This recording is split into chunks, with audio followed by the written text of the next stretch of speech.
conference, they presented a cure for AIDS, and it was immediately suppressed. Why?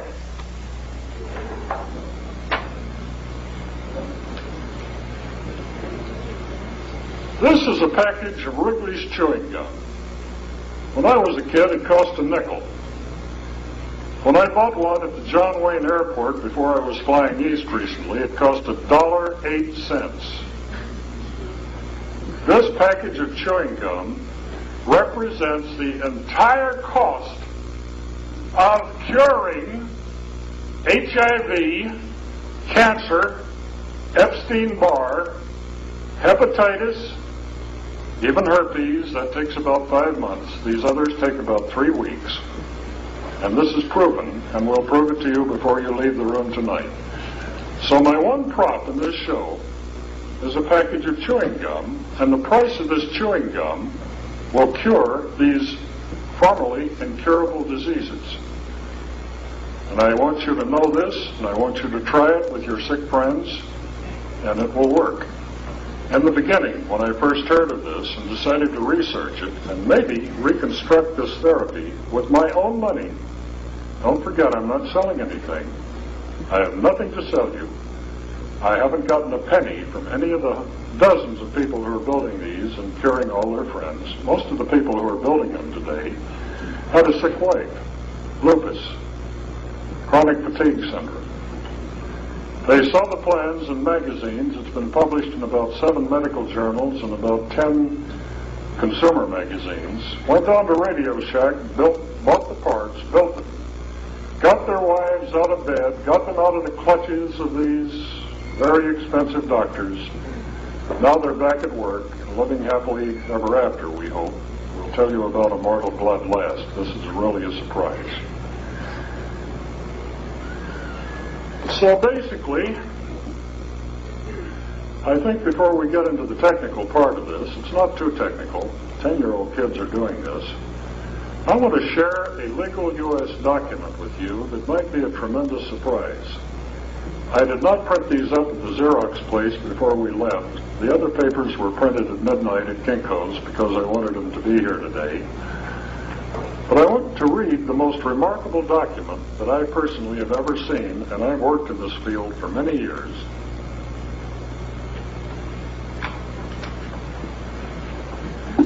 For the people who will hear this tape or see it, we're reading from U.S. Patent number 5188738, which was finally issued on February 23rd, 1993, by the U.S. Patent Office after they had demanded massive documentation. There are several things you cannot patent. Perpetual motion, for example, that's considered impossible, and many other things. But one of these was a cure for AIDS, because this shakes to the very roots a $20,000 a year price tag to Glaxo Wellcome for combination therapies, including AZT, DDI, DD5, many others. And once an AIDS patient starts these, he's on them for the rest of his life, or he will surely die.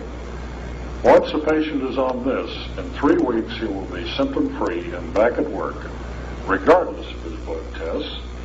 And in this patent, inventor Stephen Colley, that was the man who made the original discovery, and 13, there are 14 of these total from different places, MIT, Harvard, etc. Every one of these patents describes this new paradigm in medicine that if you talk to the colleges, they will deny having anything to do with. So it's up to us at the grassroots to get this information out there where it will help. And this is pretty amazing. And I'm going to leave this copy with Mark, and he is to Xerox these for 2 cents a side at Staples or Office Supply. That's the price in L.A. I had to pay 7 cents to get these ready in time. And anyone who wants these will pay Mark whatever they cost, plus about 10% for his time, and you will have the proof in your own hands. And I'm going to read the proof to you right now. We're in column 1, line 30, and it said, because of this problem, The present invention has been devised to attenuate any, as an engineer I don't like this word any, but it's proven to be true, to attenuate any bacteria virus, including the AIDS HIV virus, parasites, and or fungus contained in the blood, either contributed by a donor to the point that any such contaminant is rendered ineffective for infecting a normally healthy human cell, but does not make the blood biologically unfit for use in humans. Now, don't forget, the patent examiners required massive documentation before they would issue this. They go on in column 2, line 10, again they state, bacteria, virus, fungus, and or parasites contained in the blood or any other body fluids are rendered ineffective to infect or affect normally healthy human cells. And then they go on, when we get to the claims, which is where the real meat of the patent lies. If they're allowed these claims, then they have an exclusive right to this.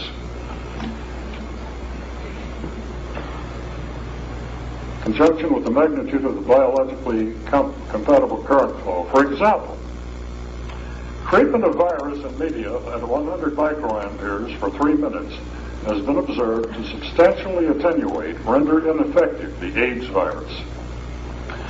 Similar treatment at other field strength values and lengths of time will have a similar attenuating effect on bacteria, virus, parasites, and or fungus, which are present in blood or other bodily fluids being treated. We'll show you how to get it out of the lymph tissue for $19 for the device, about $2 for the batteries in a couple of minutes.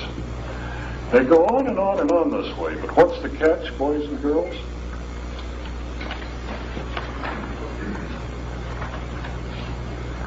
You may want to zoom in on this, Mark.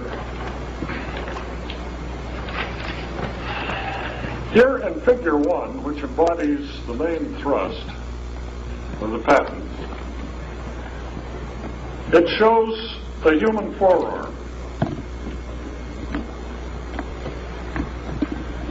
A hypodermic needle has been inserted into the ulnar artery, ULNAR.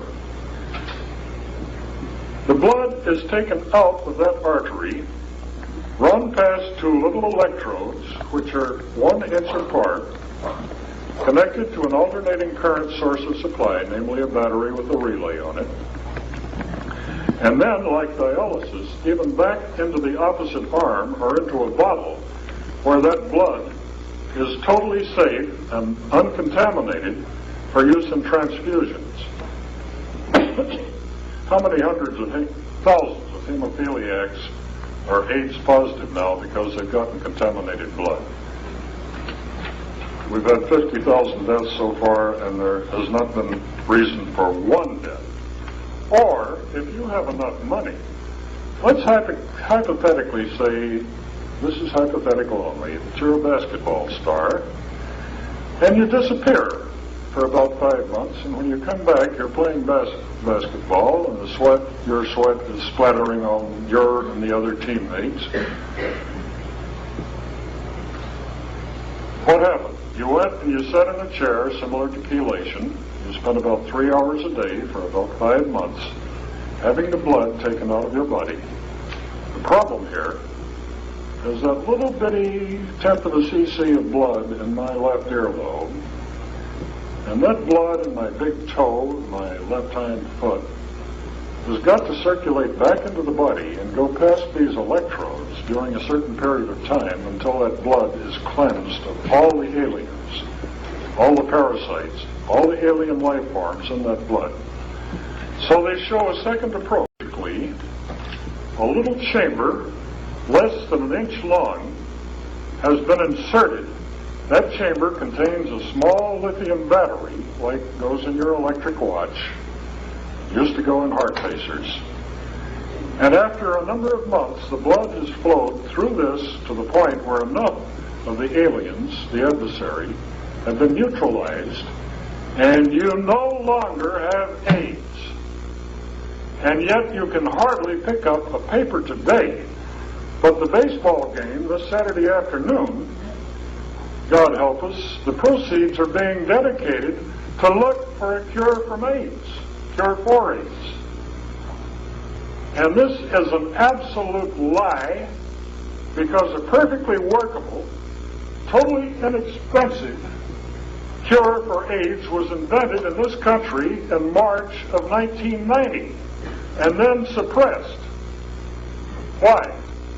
Because a person dying of AIDS will spend up to $20,000 a year for chemotherapy, for treatments which do not work, including ozone, insufflation, blood bubbling, and all. I've been through all this. I have a $17,000 Hansler ozonator. I have a Sander unit that I got from Germany through an American broker. Many of these hypothermia, many of these things seem to work on the drafting board, but the people die. The operation was a success. And 95% of the people who have been through this treatment, which I'm going to demonstrate for you and you can do for yourself, are well. They have no symptoms. That's the difference. Now, doctor, could you help me a minute?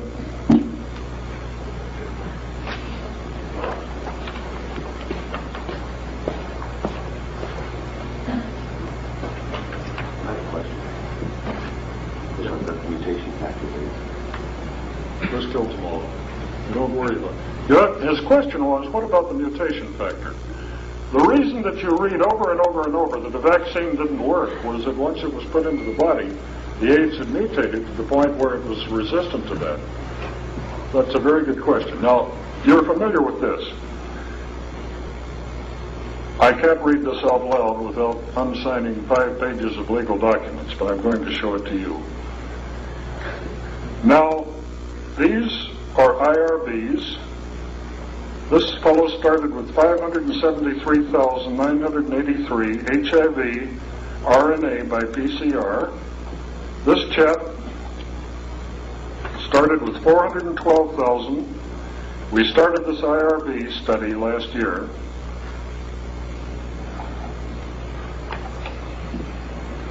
In other words, we have a stack at home in my briefcase, perhaps 8 inches thick, of successful AIDS studies. Now, read this date.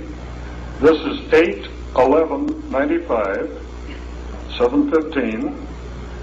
When he started, we had 3,064 PCR counts per milliliter. Oh, it's in here. I'll show it to you in a minute. His T cells have recovered to about 500 now. They started at about below 10. Now, here's the date, 11/8/9. This is 3 months later. He finally got around to having another PCR. That means polymerase chain reaction test, 95. HIV-1 RNA by PCR less than, the little figure, less than 100, which means that it was 0. Thank you. Did I do an adequate job? That did it. This is all it took. It cost him nothing. We have never charged one single one of our AIDS patients a penny for undergoing this study. All they have to do is buy their own lab test when they're finished, which is quite reasonable. The funny thing about these tests was the biggest laboratory, it's in San Jose, California, that does PCR testing west of the Mississippi, would not return these to my hospital, which is in Newport Beach. They said there is no such thing as a cure for HIV. Why should we send these tests? Obviously, you substituted the blood from the patient. Or you've gotten the clean patient here, and you've put the old patient's name on it, et cetera, et cetera, et cetera. Said, no, we haven't. Then what did they do? They had some secretaries at the laboratory that began calling our secretaries. I said, what are you doing down there? You're reporting clean blood. You're sending in blood that's clean. This is impossible. What had happened? They were frightened to death of the mafia, the drug cartels, the medical associations. Don't forget, children, a patient cured is a customer lost. And why?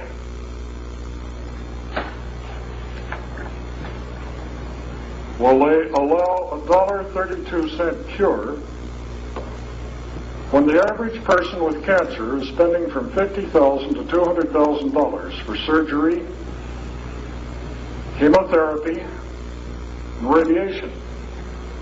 May I tell them about you, Jane?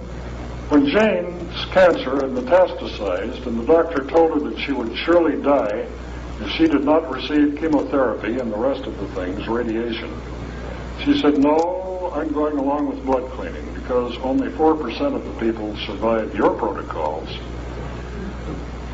In our last tests, you have a totally clean biopsy and you have a totally clean CAT scan."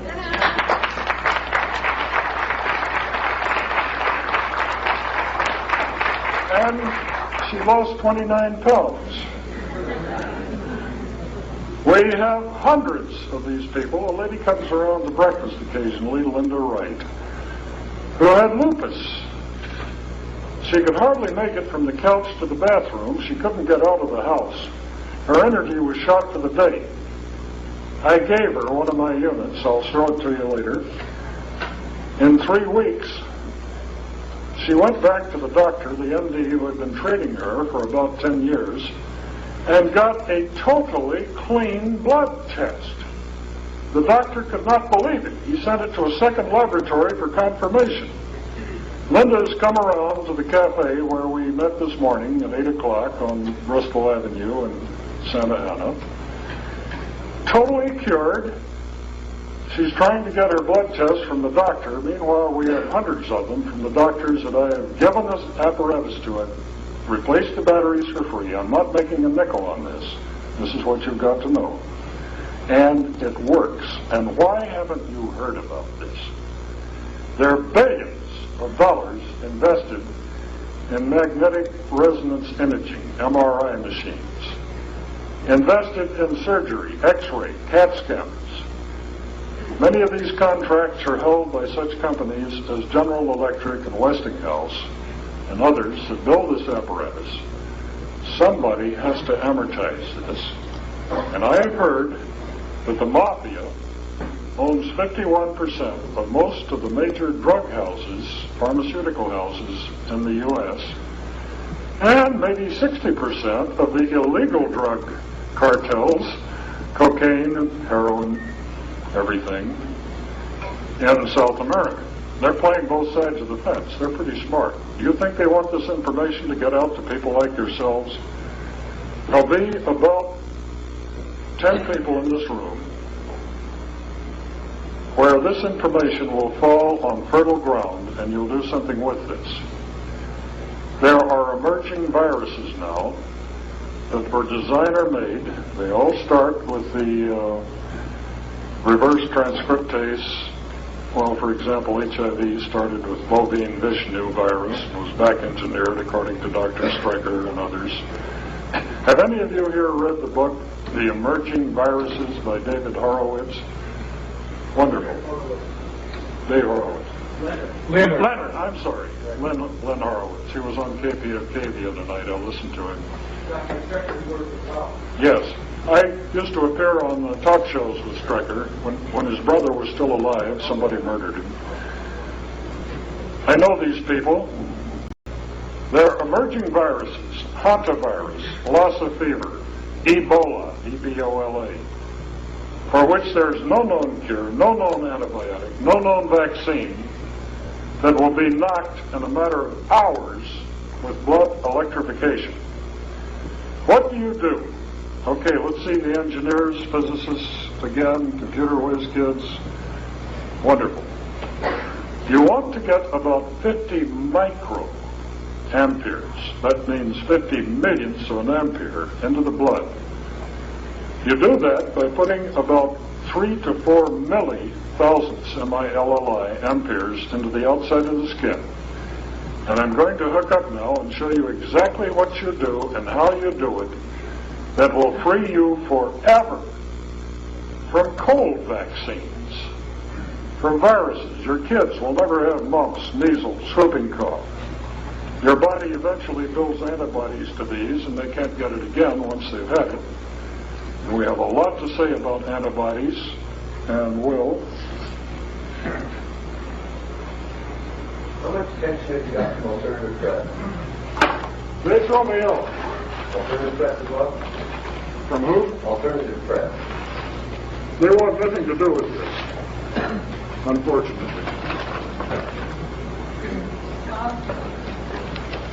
Yeah. By the way, these papers are available. They cost me nearly $2 each at Kinko's. If I could have waited until noon today, or rather when they opened about 7 o'clock, I could have gotten them for 2 cents a side. If you want these papers, they have to be $3 because it's 22 pages. It'll tell you how to make colloids, which we're going to demonstrate here tonight. If you don't have any money, Jane's been instructed to give you the paper for free. Just say, I can't afford it. We only have 120 of them in the box. And we suggest you get them because we normally run out. Now this little device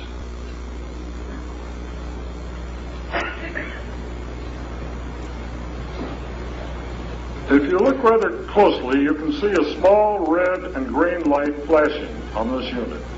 I hope you can see it in the back of the room. Let's get one that's got a brighter light on it.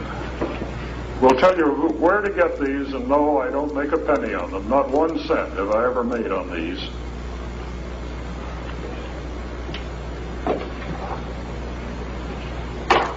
You put a piece of stretch cloth with Velcro sewn on each end.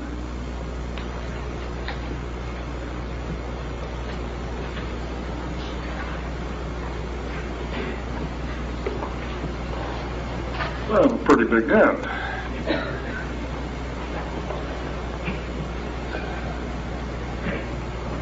You dip a couple of stainless steel welding rod, 3/32 inch in diameter, cut to 1 1/8 inch long.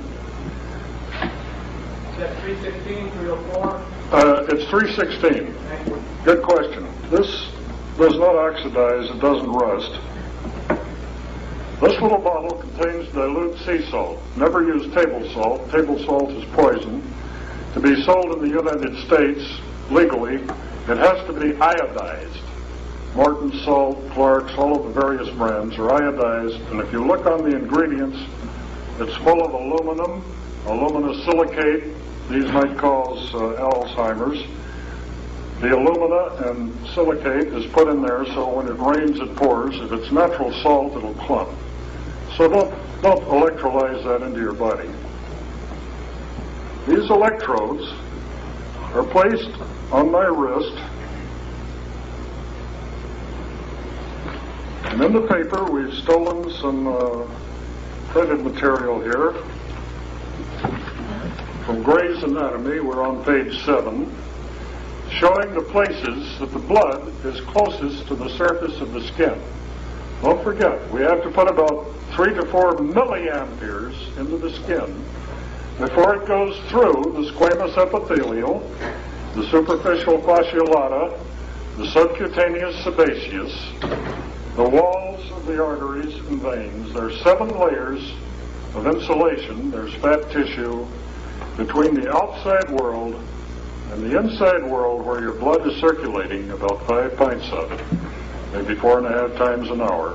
And eventually, every drop of blood in your body will go past these electrodes. So what do?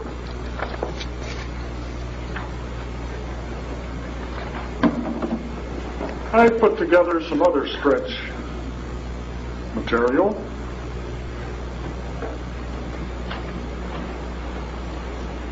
This tells you exactly how to do it on page 5 of your paper. Now, if I've got enough arms and legs here.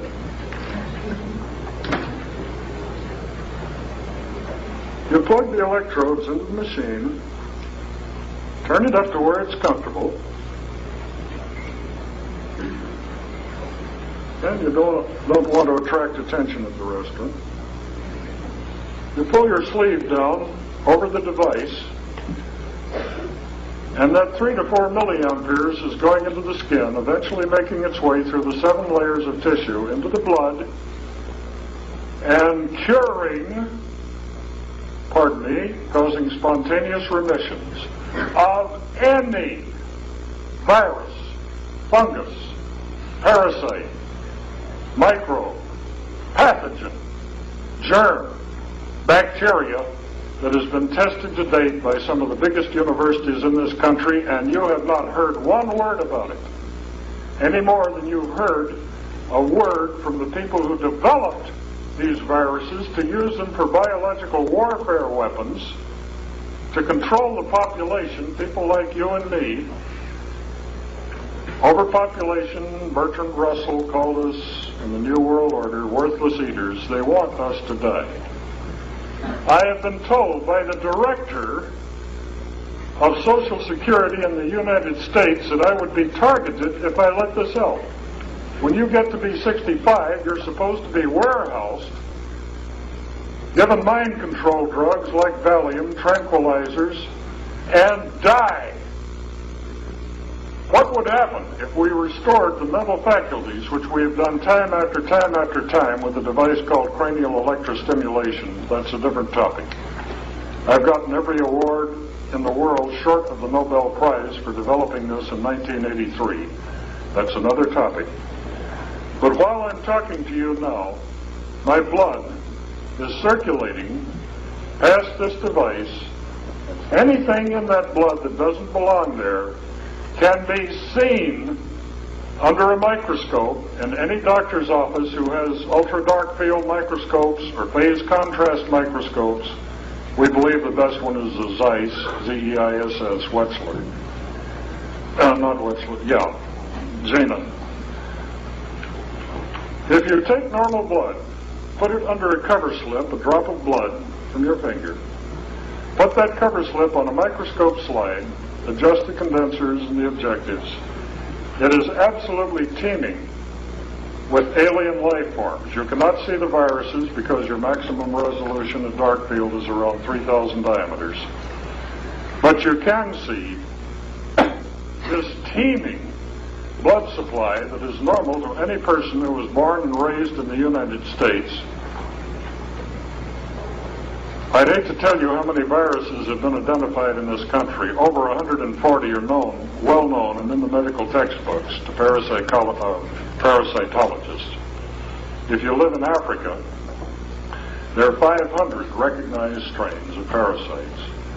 These parasites make up about 2 pounds of your body weight. An average 160-pound man is carrying about 2 pounds of these parasites. These parasites have learned some very clever tricks. 2.5 years ago, and I have the pictures to prove it, I, Bob Beck, weighed 290 pounds. When I started using this blood cleaner, I mysteriously lost 130 pounds without changing my diet in any way, without exercising. The cartilage in my knees is shot. I was tremendously athletic when I was younger. The doctors told me not to walk today until I get some knee replacements, which will be about $80,000 here, $3,000 in Great Britain. And I'm going to do that someday. But 2.5 years ago, when I saw the airline stewardess coming down the aisle with this belt extender, seat belt extender, I thought, oh my God, she's coming to my seat. And everybody in this plane knows it. I could hardly fit in that seat. The seat belts would never go around me. I couldn't sit in a booth in a restaurant. I'd have to sit at a table and push the chair way away so I could fit. It was embarrassing. I'd spent maybe $50,000 in diets, pills, legal methamphetamine, pregnant mare urine, gonadotropin that was shot into my hips because this was supposed to change your metabolism and make you lose weight. Every diet from the Atkins to the protein-sparing fast and many, many others, where I nearly killed myself on diets. And as soon as I'd stop, I'd gain it all back, plus a few dozen pounds. So we had to say, why in the world did this thing that I built for about $20 make me lose all of this weight, make my hair grow back. I used to be bald on top. I had a fringe around the outside, and I have photographs of this too. When I put this together as a slideshow, you'll see me before and after. I'm in my 70s now, but I feel like I'm 30 years old. We won't even talk about my libido. But the point is that this works. And all we did was do something that is verboten to medicine. We did not use drugs. We did not use penicillin, ampicillin, antibiotics. We simply put this small 50 millionths of an ampere through your blood, and that literally neutralized every single adversary in that blood that didn't belong there. It's that simple. How did we lose weight? How did Jane lose the weight? How did many of our friends lose it? Not all, about 30%. This works. The parasites, which have been found in the intestines of the apes that were fossilized, were frozen in North Polar ice caps, etc., like dinosaurs, had learned to change one of the P in the 50 series, DNA, in our epistats, the hypothalamus, put the listin into your body, which forced you to eat. Why? So they would eat. For the same reason that we send cattle to a feedlot and fatten them up before we put them on the market.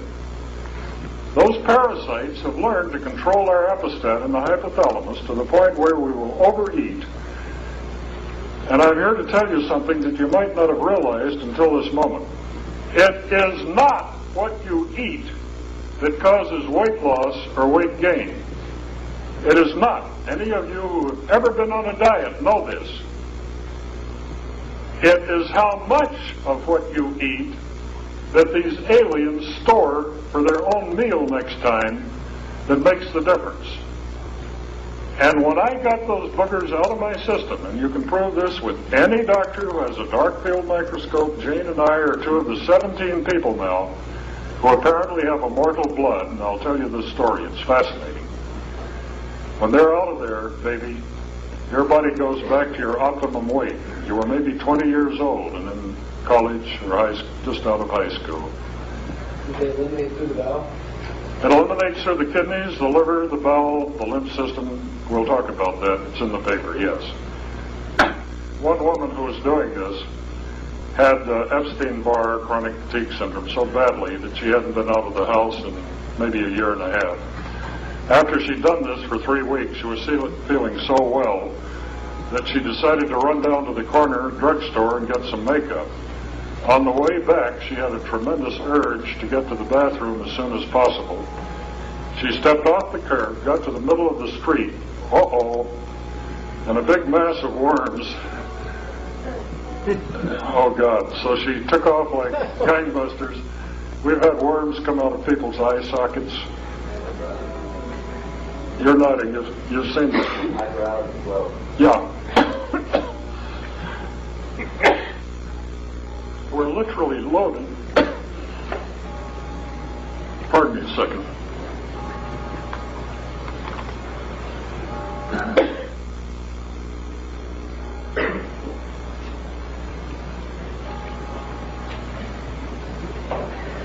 Here I've got a perfectly good PA system and I'm screaming at you. By the way, Hulda Clark is selling a device called the Synchro Zapper. Anyone in here heard about it? You hold in your palms. It simply does not work, cannot work. The way you measure the current in your blood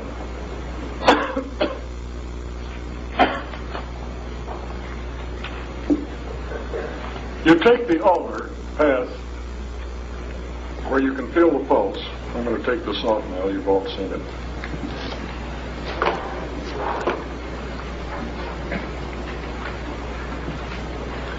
You stick a hypodermic needle, thank you, into the blood itself, measure the IR drop, the resistance. I is current, R is resistance, E is voltage, I equal E over I equal ER, or E equal R. The point is that you can measure that in the blood. If you measure Hulda Clark's device, which we've done, there is no current going into the blood whatsoever. As a placebo, it is wiping out the radionic response of the parasites in the system. You need that 50 microamperes through the blood, and if you can't measure it, boys and girls, it isn't there. And you don't need a surgeon to open up your vein every 2 months and change the little device that was described in this patent. You can do it yourself. It costs less than the price of a package of chewing gum, and that covers the batteries for a 3-week supply of 9-volt cells. And the circuit is published. Yes, sir? Mr. Beck, where's the other side of that circuit, that small IR drop measure that? Is it at the end of the hand? We put the electrodes on the ulnar radial and the brachial here. Yes. That's putting the electricity. The blood is 700 times more conductive than the flesh, the fat, subcutaneous sebaceous. That path goes up to here, comes down the other side, goes through the hand. There are 2 paths for the hand because the Creator considered that important to use, and if one of them is occluded, you can still fight or flight. And you measure the IR drop about 6 inches apart in the brachial ulnar. That's where you do it. Is that described in your literature? It's fully described in the literature. Good, thank you. Anything you're likely to ask here tonight is included in this paper, which has about $50,000 worth of research in it. And God, I wish I'd had it 5 years ago before I tackled this job. I paid for this out of my own pocket, which proves that I don't have to change the results to comply with some pharmaceutical houses or tobacco industry's protocols. This brings up a whole lot of questions. Now let's suppose you have a cure-all, which you do. How are you going to stay out of jail when you use it? How many people in this room have looked at a menu in the last month? What's this restaurant got to eat? Let's see it. Come on. That's it. I hereby pronounce you researchers. Now let me read you some little-known federal laws that most health professionals have never heard about. We're reading from the Code of Federal Regulations, Book 21, Article 807.65, Subpart D, Exemptions. We're on page 4 of your paper. You don't have to make any notes tonight. Exempt from regulation. That means city, county, state, municipal, FDA, Food and Drug Administration, exempt from regulation. This is freedom, boys and girls. You're going to take back your power now. Paragraph D, we're on page 4. Licensed practitioners, including physicians, dentists, and optometrists, who manufacture or otherwise alter devices solely for use in their practice. Paragraph F, persons who manufacture, prepare, propagate, compound, or process devices solely for use in research. Now, aren't we all here researching life, everything around us? What do we eat that makes us feel good, and what gives us hives and asthma? Solely for use in research, teaching, or analysis, and do not introduce such devices into commercial distribution. Now, if the FDA comes around and knocks on your door, why have you cured all these women with Epstein-Barr? How come this guy with hepatitis, who was turning yellow, going in for dialysis occasionally, why is he well? It's against the law to practice medicine without a license. Just tell him, I'm a researcher. Go to hell. At that point, you have taken back your power. And that's why one company is selling about 200 of these kits that are about 99% assembled a month. You just tell the FDA investigator, look, I assembled this myself. Go to hell. It's that simple. And his name and address are on the blackboard in case any of you are so lazy, so stupid, so electronically impaired that you're not going to build these things. You can buy one for about $90. Ready to go. Well, that's an overview of what I'm going to talk about tonight. I'm going to show you some things that will save you tremendous... Yes, ma'am. I have two questions. Number one, what about side effects? Number two, what about using that on people who do not have disease? Okay. The lady has asked two excellent questions. What about side effects? What about using it on otherwise healthy people? The side effects are very real. The side effects are mostly caused by two things. You've eaten garlic. The garlic is in your blood. Garlic is a deadly poison if it gets into your blood. You know that you can drink rattlesnake venom and it won't kill you. But if you get some of that into a cut, you're in deep trouble. Garlic is one of the most potent poisons known. If you're an organic gardener and you want to use garlic instead of DDT, it'll kill any insect that's likely to appear in your garden. Soldiers in World War I and World War II were taught to rub the tips of their bullets in garlic. They could only wing somebody, a flesh wound, and that person would surely die. They did not need to hit the heart, the brain with the bullet. When I bought a blowgun from Dr. Solomon in Denver a couple of years ago, he took me out in the hall, said, "Bob, if you want to kill somebody silently, just get a clove of garlic. Give them a quarter for it down at the food store. Put the tip of your dart gun, blowgun, dart, into the garlic, and you have a silent killer, and it will look like he had some garlic for lunch." The pathologists, forensic pathologists, can't find it. So we had a bunch of garlic tested at a northern medical university in California. And have you heard the results of that test? Garlic. If you eat the amount of garlic in an average salad dressing, it kills more brain cells than 6 martinis. But you have so many billions that it really doesn't matter. But when you put current into the blood, electroporation, 4 times a second, we're using 4 hertz, that's not critical, 4 times a second, the current is reversing polarity, 180 degrees. Each time it reverses, the little cell membranes, potassium sodium membranes in the red cells, open up and let whatever is in the blood plasma go into those cells at 30 times the efficacy of a normal dosage. I have 1 aspirin tablet in my palm. If I eat it, I won't get sick. If I take 30 aspirin at the same time, I'm likely to get sick.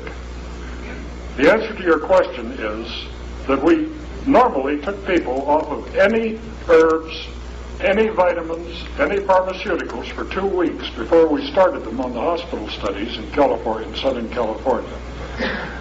Now we take them off of these drugs, herbs, medicines, vitamins for 2 days before we start. We haven't lost anyone yet. And what somebody who's detoxic looks like, he'll get rashes on his legs, on his face. We had one fellow who was dying from AIDS. It took 2 attendants to lift the man from his bed where he was on life support to the potty. And then they'd have to lift him back into bed. He's back at work, happy and healthy, totally symptom-free today. When he started, we nicknamed him Vesuvius. He looked like a volcano. Some soft pockets of cysts formed under his skull. These were like hemangiomas or something. They were fairly loose.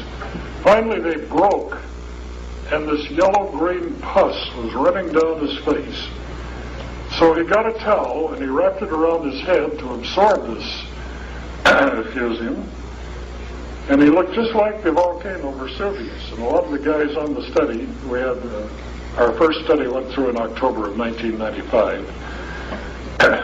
And I said, "Andy, wouldn't you rather have that stuff on the towel than in your system where it's loading down your immune system, etc.?" It's, "Oh, yes." So he went right back on the blood cleaner. But if you're detoxing too rapidly, and this is called Herxheimer's syndrome, and it's in your paper, your liver and kidneys and spleen cannot handle these neutralized viruses, pathogens, germs, bacteria, ad nauseum quite as well. They've got to get out of your body somehow. So your number 1 thing to watch out for is detoxification. This proves that something is changing in the body. your feces and urine will smell badly, you'll know that you're detoxing. All sorts of symptoms come up. The second thing is the electroporation. And Mark, I think I'm going to do this. One of the most important papers that we came across in our research was published in the Journal of Cellular Biochemistry, volume 51, page 426 to 435. And this was 1993. You don't need to make notes. All of this is in your paper, boys and girls. And describes some works of James C. Weaver, W-E-A-V-E-R, who is Harvard MIT Division of Health Sciences and Technology, Massachusetts Institute of Technology, Cambridge, Massachusetts, 02139, describing that when you did this type of electrification, electroporation happened, and whatever was in your blood plasma went directly into the cells. That means that things that are mildly toxic, like vitamin A, beta-carotene, niacin, many other things, will poison you. And if you wonder about this, think back to pre-1910. Most of the mothers in America would go to Sears Roebuck or the pharmacy down on the corner, and they would buy soothing syrup. They would give this to their babies. The babies would never cry. The babies would sleep. They'd be good little babies. When the Harrison Act came in, morphine sulfate was outlawed. And now we had hundreds of thousands of dope-addicted babies on the bad stuff. And it took almost a generation to wipe out that addiction to heroin, morphine, etc., etc. Coca-Cola, the real thing, had Coke in it. Drugs were sold rapidly. Women could buy arsenic, arsenated lead, from Sears or any pharmacy. You'll see it in their 1910 catalogs. Would take this and it would make their cheeks rosy. The vasodilation. And they'd look better than if they had put on rouge and powder. You can buy garlic in any store. That's one of the worst poisons. The doctors that I've trained to get their patients off garlic, the patients, usually women, report they don't have these dull headaches every day of their lives any longer. They have attention spans at 2 o'clock and 3 in the afternoon where they normally couldn't even focus on the computer. Don't believe it when people tell you how good garlic is for you. Don't believe it when Coca-Cola had cocaine in it. Don't believe it when any drugstore was selling you morphine sulfate, the simple soothing syrup for your babies. Many of these things will be outlawed in the future, but if you do electroporation, there is a genuine danger that these could affect you. Now, our papers, I'm going to leave this with you too, Mark. Dr. Beck, what kind of emotional stuff will happen during the detox with this? It is almost like having PMS. Your body is under attack. It's throwing off poisons. People who do lymph cleaning can tell you about this. People who do colonics can tell you what a tremendous sense of relief they feel after a hike. These are just facts. You have to go through this. You've grown up with these boogers since you were a child. A baby 4 hours old who's breathing the air in the hospital has got Candida albicans because of his respiratory system in 4 hours. Your body is riddled with 140 known and perhaps 20 unknown viruses. If you live in Africa, it's riddled with about 500. And these have to go somewhere when they're neutralized. They're not killed, they're just neutralized so that they can no longer attach to any receptor sites. The outer protein layer, it's now been proven by a number of high institutions, and you will never, ever, ever read about it. Because here's under $1.50 cure for anything from tuberculosis to leprosy to Ebola that was previously unknown as far as a cure went. But it is here now. The millennium in medicine again started on March 11th of 1990, and you can read about it. There are so many things I want to cover here tonight, but I think I'm going to show you something. And after this, we can take a stretch. When I came here,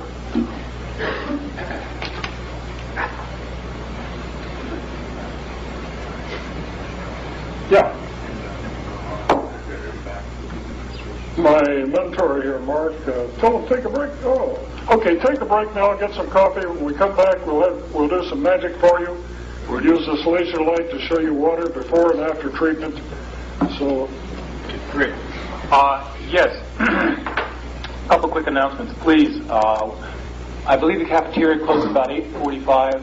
So if any of you want to run over and get a burger or something, or a couple hot dogs, that's the place to do it. The chemotherapy is free. That'll come a few years later. What the hell we're talking about. So please, I do ask you a couple quick rules, folks. It is cold and it is wet. Please walk slowly. The room, as you can see, there's never been this many people in Guthrie Hall. So please take your time. There are cameras. There are cables. I do ask you to please take your time when you walk. Second rule: please do not ask Bob or myself or anyone questions right now. He will probably answer them in the second part when he gives the demonstration. So please do not approach the table.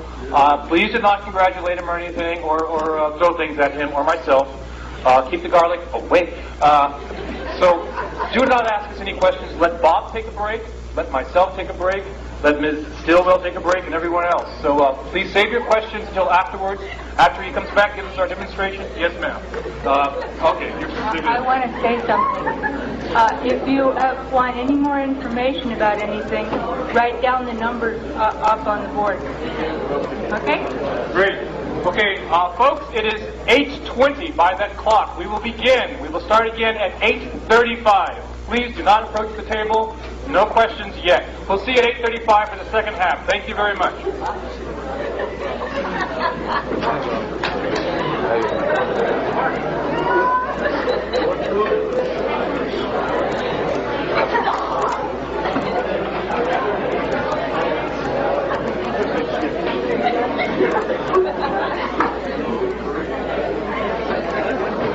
Yeah, can you put the paper there? Anyone needs to sign in that are in any of my classes? It'll be on this table, the brown table on that. If you can move the paper, please. Over to the brown table. Brown table over there. Please stay away from this area, okay? All right, thank you.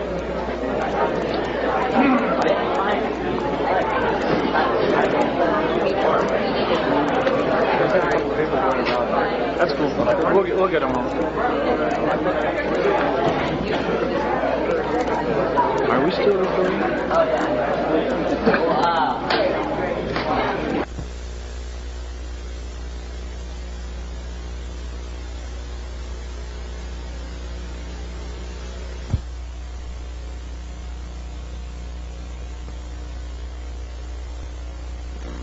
Just had some word changes.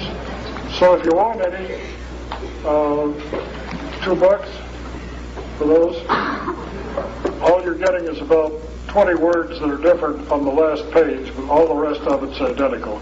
So anyone who wants some cheap copies, we're going to leave some with Mark for the library here. Yay, Mark. Mark was my bodyguard at a couple of out-of-town conferences. I finally acquired a status symbol in my old age. He did a beautiful job. He came in the room, looked under the beds. There weren't any teeny boppers. There wasn't anybody hanging out on the ledge or in the shower. So, wow, I never thought of that, Mark.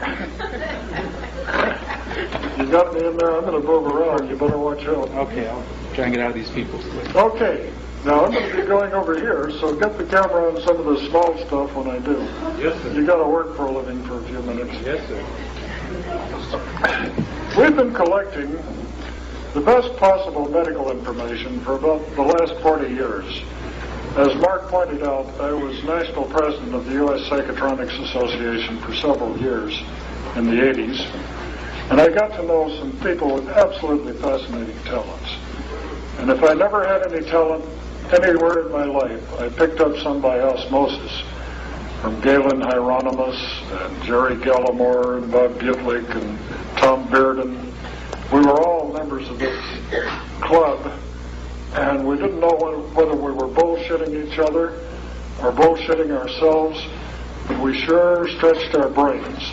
And out of all of this dross, out of all of these tailings, came a lot of information which is immensely valuable. Our paper, the last half of the paper, is devoted on how you can make your own silver colloids. Anybody in here been buying silver colloids, bottles and jars? No, good. You can make it for 1/10 of a penny a gallon. And we're going to do some right here and show you how. And this colloid has been known for nearly a century, and certainly since the late 1800s, to absolutely cure over 650 known diseases. UCLA did tests on this with cultures. They found that colloid, penicillin by the way, that got Sir Arthur Fleming a big prize, only cures 8 diseases, staph and strep, but it doesn't do that anymore because these are strain resistant. Colloid kills 650 within 8 minutes. You don't need to take it 4 times a day for 10 days, which is what your doctor tells you on ampicillin, penicillin, Cipro, etc. We're going to show you how to make the most powerful medicine known. If you're traveling in Egypt or Mexico, you carry a little thing in your shirt pocket, make colloids, you can drink anything. Never get sick. Your animals will stop going to the veterinarians. The places I eat, the hostesses come up to me almost every day I eat there, and they have one of these takeout coffee polystyrene cups, and I make her free colloid. One lady was raising thoroughbred Persian cats. They've been so inbred they were at the vet every month. The cats are totally healthy now. I haven't been to a veterinarian in over a year. The cat will not drink water unless Sherry puts a teaspoon of colloid in the water. The cats must know something. So let's make some right now. This was a glass of tap water that I got out of the sink in the kitchen when I came here. Right out of the tap. I filtered it through a paper towel because it was so filthy. This is a lacer.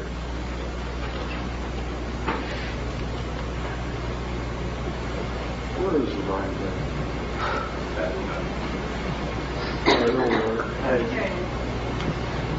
I'm not going to let this light get into your eyes. I'm going to shoot it above your heads.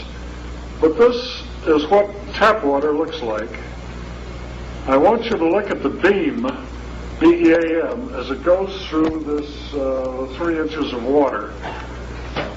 And if there are any particles in the water, it will backscatter the coherent light from this 670 nanometer laser diode. This is called the Tyndall, capital T-Y-N-D-A-L-L effect, after the physicist who discovered it. It's the way dark field microscopy works. And this is a horrible example of before.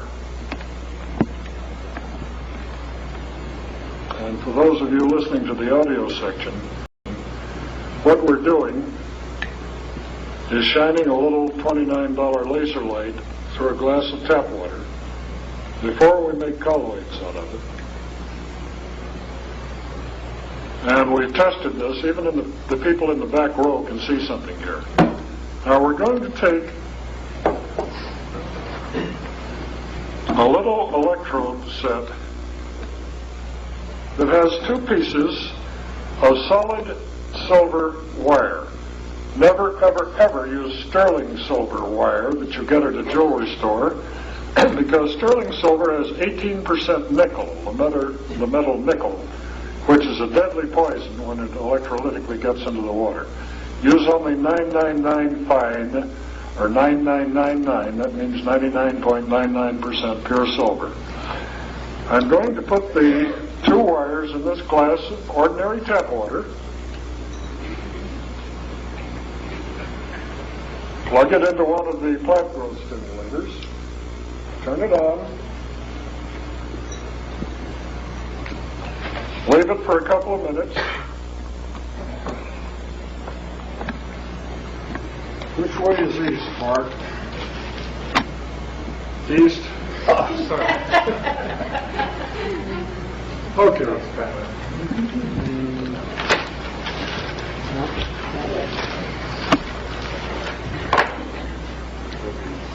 We've got to do this very, very carefully and sanctify this athame. This athame is half a penny's worth of plastic that's used for cutting things at McDonald's. So, Raphael, Mikhail, Gabriel, etc.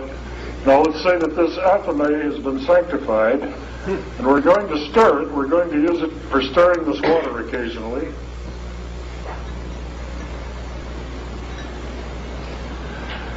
And what we're doing is mixing the particles that are 0.001 micron to 0.015. You can prove this by taking the water that you have produced as silver colloid to any laboratory that does assay work for the Environmental Protective Agency. They will, for $30, give you a written report of how much colloid is in the water, how many parts per million, and what the particle size is. If the particles are too big, the particles won't go into your cells. They won't penetrate the membranes in the stomach, the esophagus, the colon. If they're too small, they'll get in everything, and you'll have to take acidophilus and various things, salivarius, to put the good flora and fauna back in your gut. I think we've been in here about 2 minutes.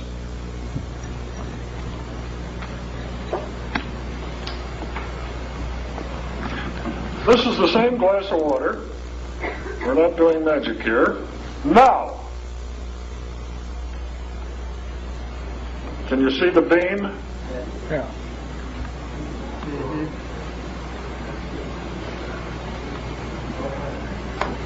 I'll try to move around it, Mark.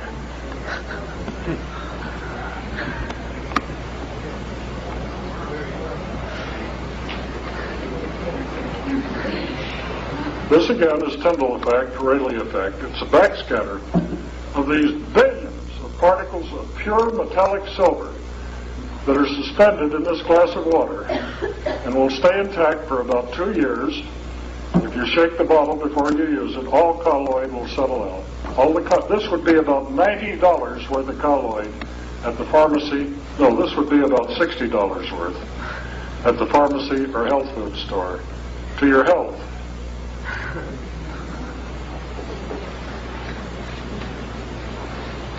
No, you cannot overdose. No disease has ever been known to become tolerant to silver. The silver interrupts the respiration cycle of the disease. And if you have friends who have terminal diseases, this, combined with the blood cleaning, will absolutely, totally cure them. Pardon me, cause spontaneous remission, loss of symptoms. The water from which this colloid can be made, distilled water, costs 800 times more than the most powerful medicine known to science and medicine. A gallon of distilled water, Arrowhead, Sparklets at the supermarket, costs about 80 cents in Los Angeles. The colloid that we just made cost 1/10 of a penny for battery replacement. You'll have to replace those batteries in a year or two. And silver. Multiply 0.1 times 80 cents for the water, 0.1 cents for the silver and the batteries. The water cost 800 times more than the best medicine known to science and medicine. I'll repeat that because it's true. And the people in our little group that get together, we call it the Breakfast Club, at a cafe in Santa Ana on Tuesday mornings. Only one of these persons out of about 20 has had the flu, and that lasted for about an hour. And they don't take vaccines. Nobody in this group has missed a day's work with pneumonia, flu, colds, viruses. Their kids aren't sick, their cats aren't sick. They're not going to the vet all the time simply because they put a little bit of this colloid in the drinking water. There are farmers in this county, Ventura, that are feeding this to their cows, to their horses, to their farm animals, their chickens, and those are the healthiest animals they have ever seen. They do not have the attrition rate of all of the people in the same neighborhood, and they won't tell what they're doing. The palm trees, which are dying in a Southern California town, many of these were cured when they sprayed the foliage and the roots with silver colloid. This is marvelous medicine, and if you get the paper, and I highly recommend that you do, it'll tell you exactly how to make it. Now let me show you the cheapest possible way to save your lives if you have a number of incurable diseases.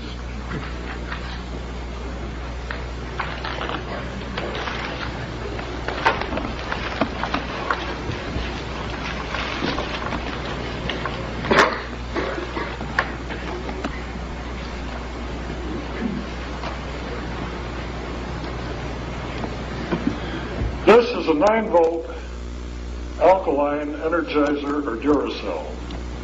It costs $1.32 at the Price Club. It costs maybe a couple of bucks at the liquor store. You buy one of these. Surely you can afford that. You get a little clip lead at Radio Shack or any electronic supply store.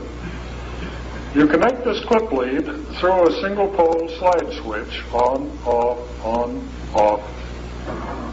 and then to wires. This is pure 999 fine silver, and you put it through a little grain of wheat light bulb. So let's do that. Let's hook it up. The switch is off right now, so that if these electrodes touch, you're not burning out the battery. We'll turn the switch on, and now when you short the electrodes, the load is taken up by the little grain of wheat light bulb. So you're still not shorting out the battery, you're just wasting the current in the light bulb. If you carry this thing in your shirt pocket, and you're traveling around the Middle East, as I've done, you have to buy bottled water if you're in Egypt, many of the other places. The natives are acclimated to many, many parasites, viruses, germs that live in the water. But baby, it's only a day before you're on Lomotil that you buy from the local doctors for big price, and you've got the Montezuma's revenge. In Mexico, you have the same problem. If you carry one of these, put it in the water, drink it in the morning, you'll never get sick. And anything that's in your blood isn't going to leave there unless you get the colloid in your blood. We don't suggest that you make physiological saline, which is 9,000 parts per million of NaCl, sodium chloride, in distilled water, Ringer's solution. Any of you who are nurses or doctors or health professionals know about this. All you need is a $1.32 battery, a 15-cent clip-on lead, a 10-cent switch, and a 50-cent grain of wheat light bulb, and you're making the best medicine, better medicine than you can buy. Cipro, C-I-P-R-O, is the broadest spectrum antibiotic known, or at least it was a couple of years ago. If you go to the drugstore, it's $3 a pill. You normally get about $100 worth if you're trying to cure something. You have liver, kidney infection. The silver colloid is 1/10 of a cent a gallon. A gallon will last you for a long, long time.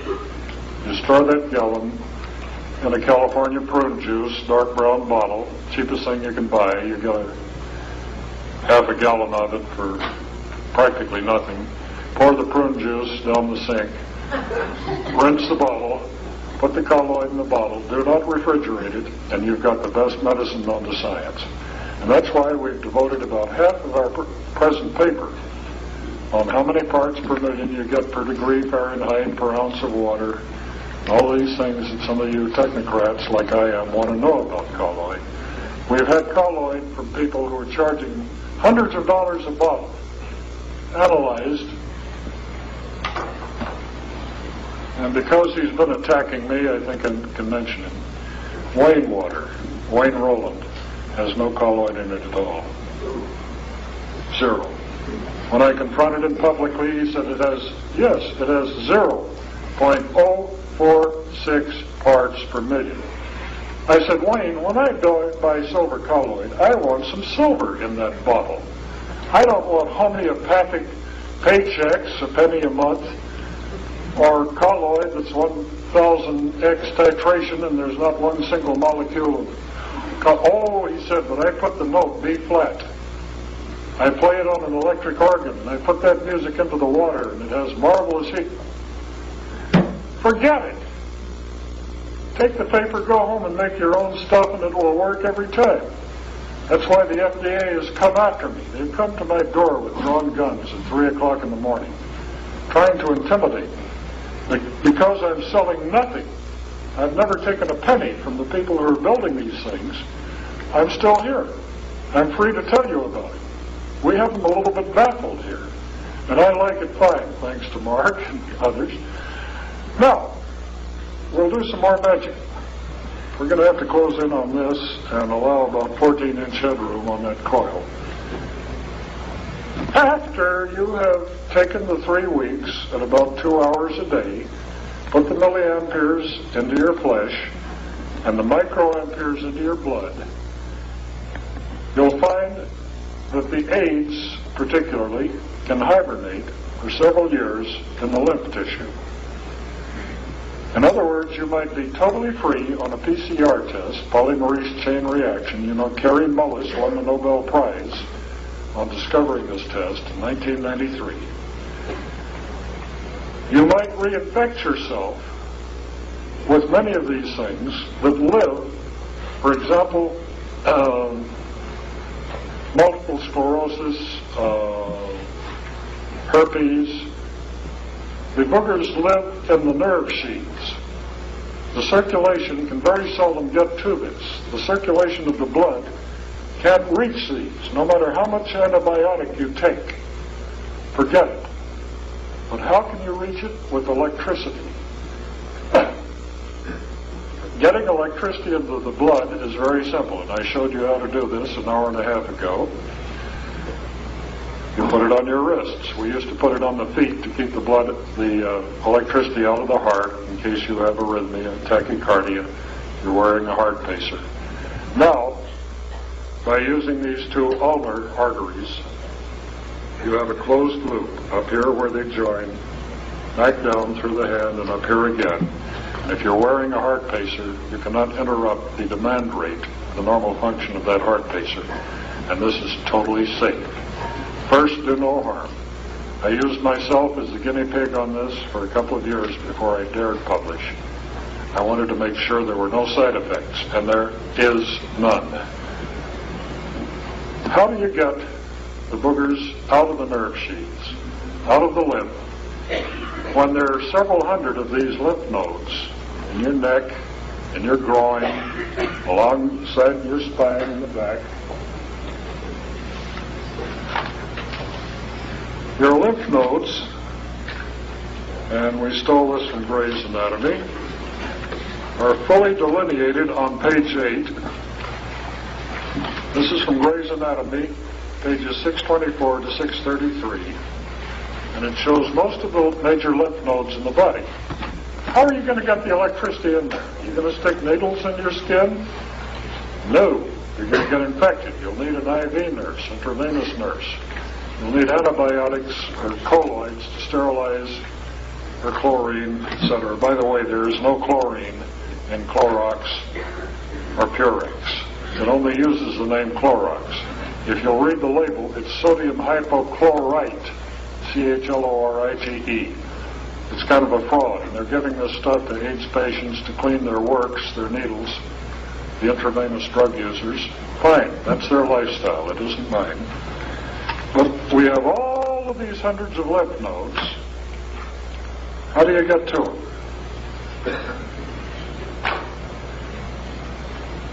Any engineers in here know that if you have a time-varying magnetic field, HB vector, in Maxwell's equations, letter H, letter B, and this field varies in time, you cannot use a permanent magnet, put it on parts of your body, and expect to get any results.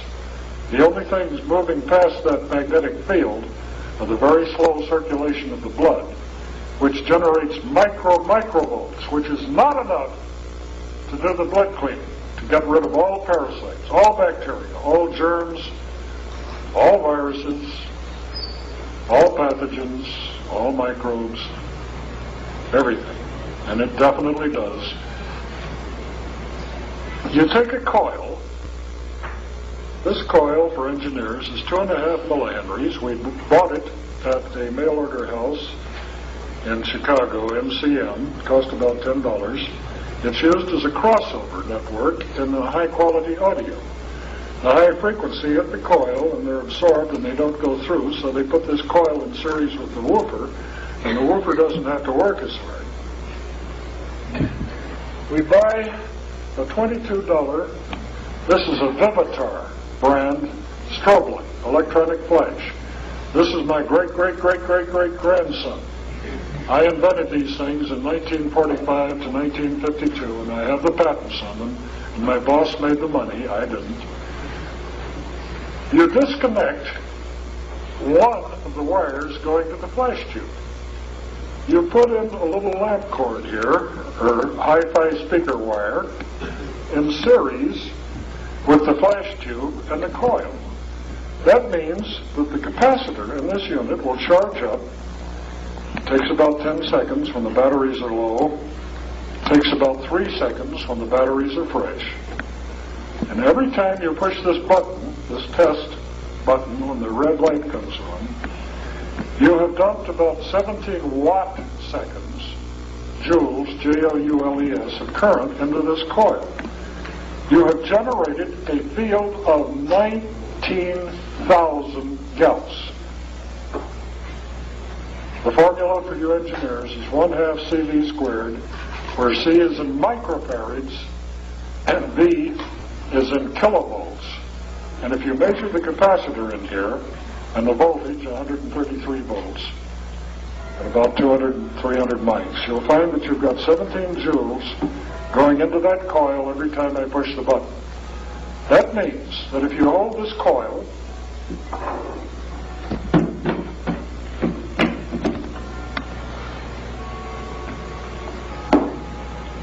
hey, dynamic mic.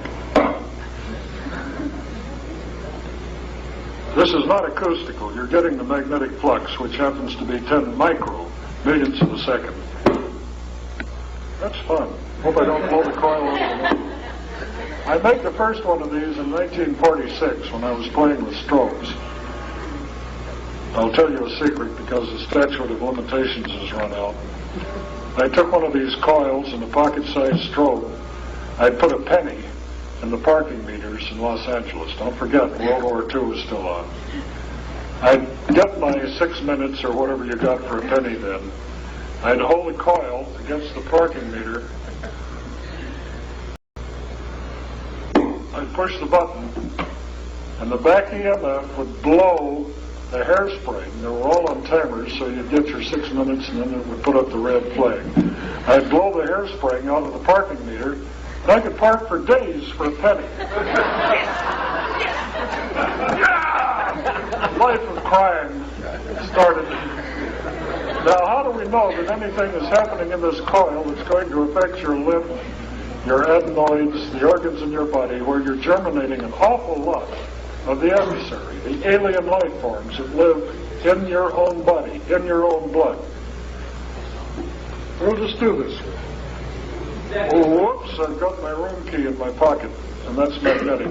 It'll wipe out your floppy disks, your credit cards, anything that's magnetic medium, so I won't do it on me right now, but I normally do. Now let's do some magic here. I don't know what this mason jar was, but I picked it up in the kitchen a minute ago. We're going to set it upside down on the table.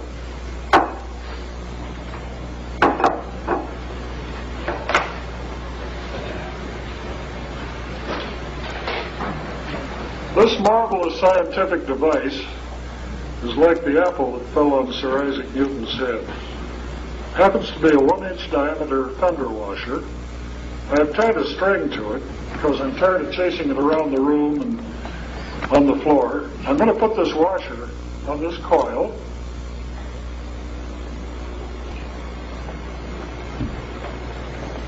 And it always learns in the water.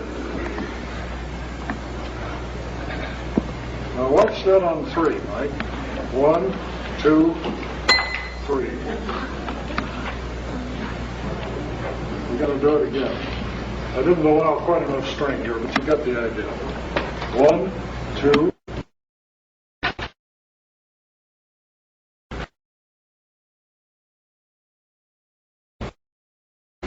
Once more.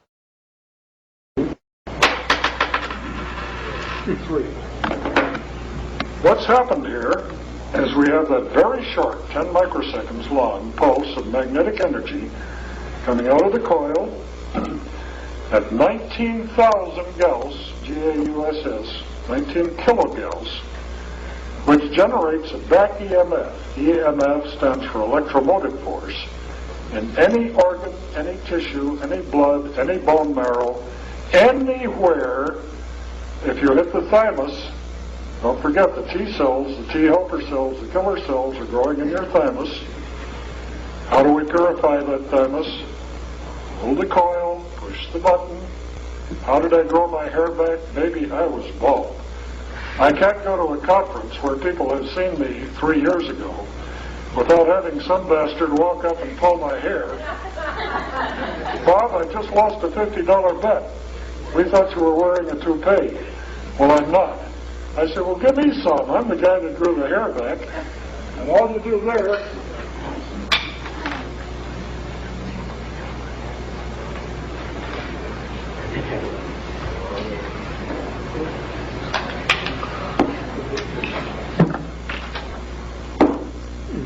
Look, it goes right through my hollow head.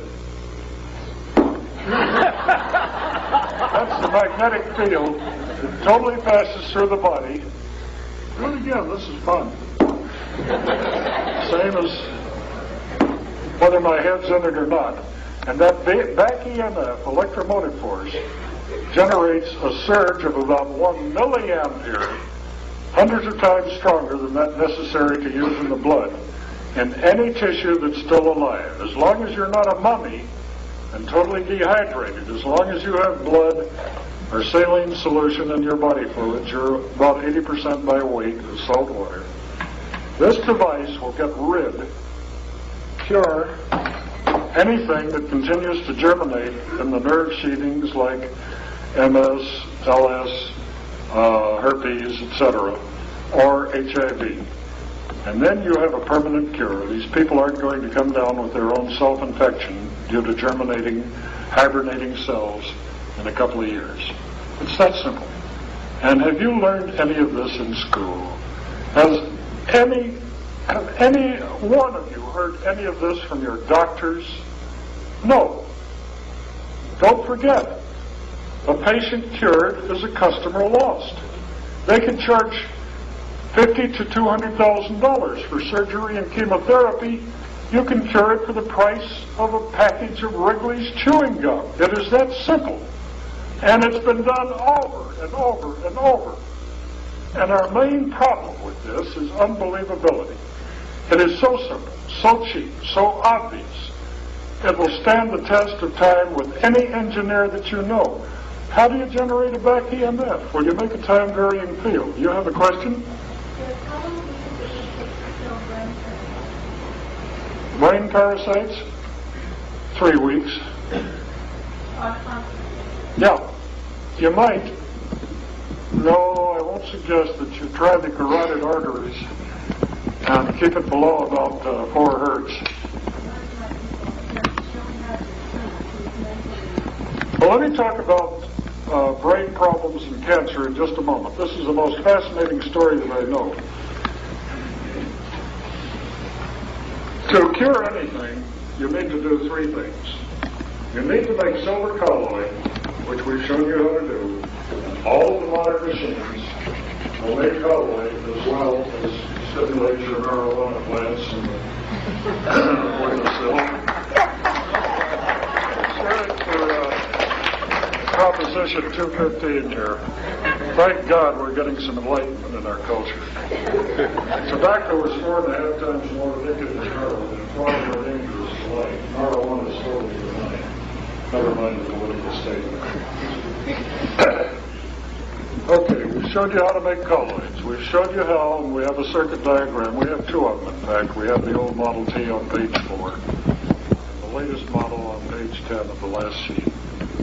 Either one of these will work beautifully.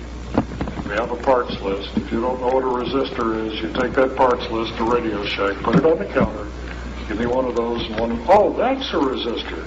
Well, which end of the soldering iron do you hold? You know, you'll get it done. We'd rather you built your own.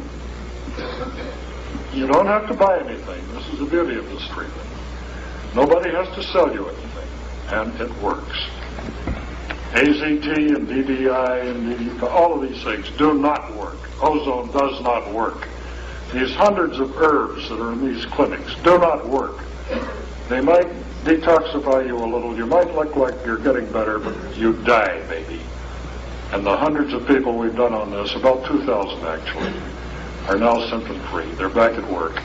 And this is the truth, and we have the laboratory tests to prove it. You have testimonials? Oh, yes, we have dozens of people who've come forward. In my last lecture, were you there when that guy grabbed the microphone? Oh, man, I'd never seen him before in my whole life. Grabbed the microphone. He says, I'm 80 years old. I'm an attorney. I was given up for dead. My cancer had metastasized into every organ in my limb. I was sent home to write my will and die. That was a year ago. I read about your thing in, I guess it was the Townsend Letter for Doctors. It's been published in PACE. It's been published in Explorer. It's been published in 73s. Dozens of magazines have reported, republished this paper. He said, I built one. After 3 weeks, I was up. He said, I was under intensive care at home. I had a 24-hour-a-day series of nurses coming in. He said, I'm jogging 5 miles a day now. And what did he say? I'm working 16 hours a day to catch up for all the time that I lost when I was dying. And he wanted to thank me and shake my hand. And then they cut off the tape. But that's life. But we've had hundreds of people come forward now. Herpes, lupus, AIDS, hundreds of AIDS patients. And yet the AIDS act up people try to kill me when I go to New York. They offered to burn down the Hotel New Yorker and the Hotel Pennsylvania if they allowed me to speak there to a lot of doctors who'd come there to hear this. And they finally bloodied me, as I mentioned. When I got to the men's room at the New Jersey airport, I was shocked that I had blood running down my face and on my shirt. I didn't think the guy had hurt me. I was sort of the spur of the moment. And I thought, these damn New Yorkers are really cool. Not one person looked me in the eye and said, man, you've got blood on your face. I got in the stall and I put on a sweater and I rolled the shirt up and threw it in my bag and washed my face and looked okay. I got on the plane. I didn't look like a terrorist. But anyway, one of the problems with this, 85% of the world's population has a death wish. They're playing two things. They're playing hiding. They're playing waiting to die. Most of the people in our culture were from one of the 7 major religions, Islam, Judeo, Christian, and many others. They all came from the same roots, Father Abraham, etc. They all teach that at one time you walked with God in the garden, you were expelled from eating of the tree of the fruit of the knowledge of good and evil. Anyway, you fell from grace. The cherubim were put there with fiery swords to keep you from getting back. Now you have to work by the sweat of your brow. You're born under this original sin, and the only way you're going to get home free and get to heaven is to suffer a lot and be meek and humble. And that was put in you before you were 4.5 years old. So it sticks, baby. If you're a Catholic, you're not going to change. If you're a Presbyterian, you might not change. If you're a Muslim, you will never change. But all of these people think that they're going to get another gold star on their gluteus maximus and go to heaven if they suffer enough. If you got on the Queen for a Day show and you've got 10 sick children at home and a husband who just broke his leg and can't go to work, guess who gets the washing machine? Because the lady right next to you only had 9 sick children and her husband is still getting around somehow. It's the person who has the most suffering that picks up the most charge that picks up the most secondary gains. Here's George, a 60-year-old aerospace engineer at McDonnell Douglas, who gets cancer. He gets to go to bed and read. His wife is bringing him chicken soup. The kids are being respectful and not screaming in his presence. His neighbors are coming around, oh, isn't it awful that you've got terminal cancer? That man has got secondary gains. He knows that if he gets well, he's got to go back there and compete with the younger engineers who just got out of college and the people who run computers better than I ever will, etc. These people want to die. They think that the only relief from this planet of painful endeavor is death, and if they haven't sinned, they might go to heaven. And then they'll have 4 wives if you're Muslim, or 25 if you're Mormon. I don't know. I don't want to get into this. But it's always better. It's the promise of arrival. And if he were damn perfect, he'd be in heaven or hell to begin with. So I guess Carl Simonton, when he was married to Stephanie Simonton, the radiologist, found out about secondary gains. He would give people the suggestion that the white knights, the T cells, the white cells in your blood, are knights on shining armor, riding around with lances, spearing those cancer cells. And those people would change that meditation, that hypnosis, to make those, the black knights, would let the black knights win that made more cancer cells. So he developed a test. What could you be getting out of having cancer? And they said, no, I'm not getting anything out of this.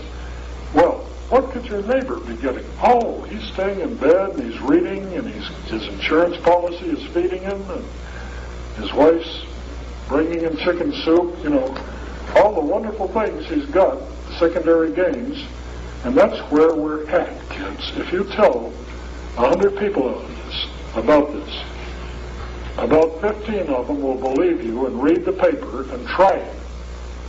The other 85 are going to demand more proof. They want to die. They don't want anything to interrupt these secondary gains.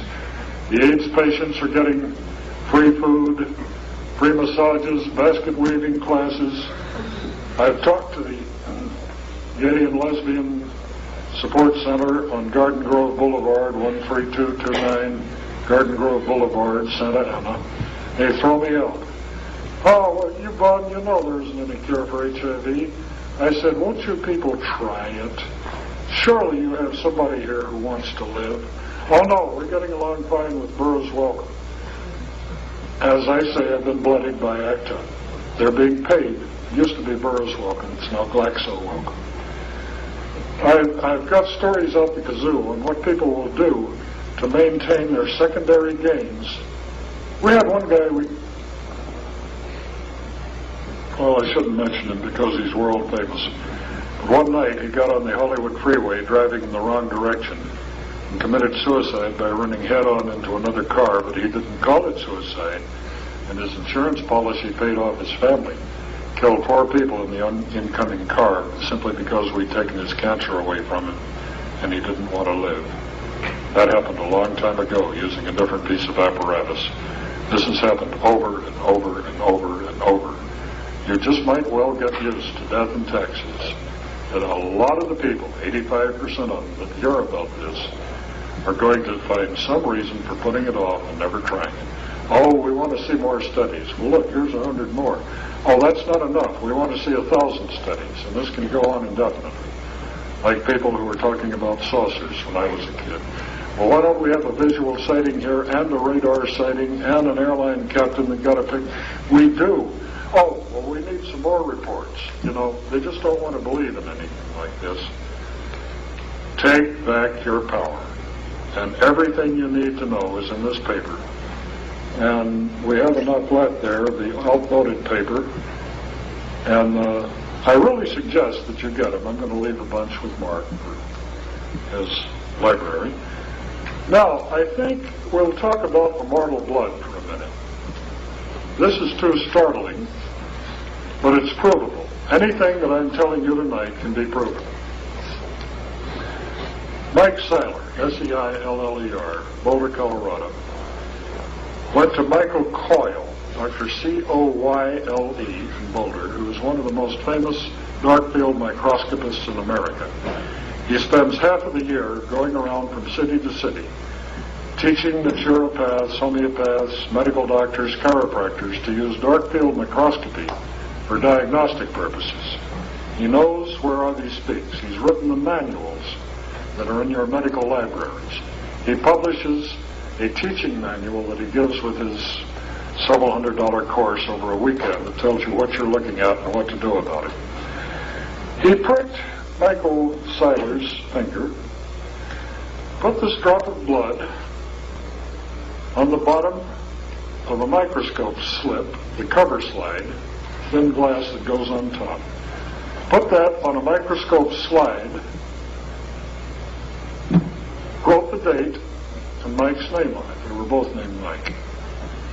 He looked at it, went all around the field with the substage positioner, and said, well, I didn't do this right. Let's try another finger. Drop of blood, new slide. This is very strange. Let me try your earlobe. Drop of blood, new slide. He said, there's no background clutter in your blood. What the hell have you been doing? Mike said, well, I've been using the blood cleaner. I built it myself. Well, you don't have any parasites. I don't see any viruses. He couldn't see viruses. That required higher magnification electron microscopy. But I don't see pathogens, bacteria, germs, no rods, nothing. So they puzzled over it and said, well, my God, somebody's finally doing something here that works. Better give me some of those. I've got some terminal cancer patients. He did. Blood is a toxic substance in most states. It requires a man who has a license to come around and collect these used slides, like once a month, take them and incinerate them so that disease won't be spread around. Hospitals used to dump their junk in the ocean before the law was passed. Mike Carl looked at his box of toxic slides. The man hadn't been around that month. I think he was sick. And 3 slides close to the top were still orange color instead of brown and dark. And he looked at those things, and he picked one up out of the waste box, put it on this microscope stage. The blood was still alive. He looked at the name, and it was our good friend Mike Seiler. And he called Mike and he said, Mike, a very strange thing has happened. The half-life of blood is just a few days. Most normal blood is dead. It's cremated. It is fibrinogen reaction. In other words, it is clotted. It is oxidized. It is turned dark brown and clumped within 4 days. And your blood was taken 27 days ago, and it's still alive. This is a true story, and you can verify it with the people, and they're in the telephone books in Boulder, Colorado. And so he threw them back in the waste material. 1 month after that, it's now 30 days plus 27. It's 57 days later. Those slides are still orange in a little spot in the center, about a half a millimeter in diameter. That blood had circled the wagons, stopped the evaporation process of the air escaping underneath the cover slip, and they were still swimming around alive. So Mike and Mike got tremendously excited about this. They coined the phrase immortal blood. Now, how long are you going to live if your blood is immortal and your immune system is restored and the adversary is banished from your body? Like the body is the temple of the Holy Spirit, God lives within, and so does the adversary. What's going to happen if you stop looking for him in the whorehouses and the gambling joints and the sin parlors and look inside of your own blood? This is a metaphysical friend of mine talking. You can do it in 21 days, 2 hours a day. And what happens? Amazingly, the people who had terminal cancer, who were inoperable, cancer that had metastasized, were well. And this created a tremendous flap in the state of New Jersey where a few oncologists, cancer specialists, are using this technology. So we got together in conference calls, and on page 9 and 8, I think, of your paper in the second half, it gives you the opinion of the oncologist, not Bob Beck.